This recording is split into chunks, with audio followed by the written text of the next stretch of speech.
Late for airport flight? What to do? Running late for your flight? Breathe, there's still a playbook. First, check in on the airline app immediately and grab a mobile boarding pass. If you have a bag, switch to carry-on to skip the counter cutoff.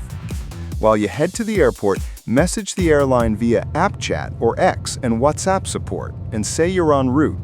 Ask for protection on the next flight. I apologize for the Many inconvenience, carriers but I was will hoping you could help accommodate me if with you a connecting arrive flight that I shortly seem to have after missed. departure, often called the flat tire rule. But it's not guaranteed.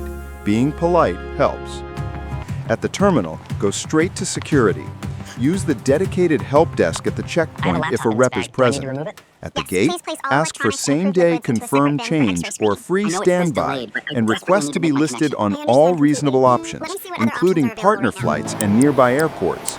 Keep monitoring the app. It often beats phone queues.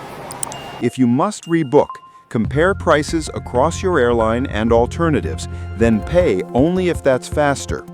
Save proof if a covered event caused the delay. Travel insurance or your credit card may reimburse fees. Missed it? Rebook, learn the cutoff times for next time, and set redundant alarms. Future you will thank you.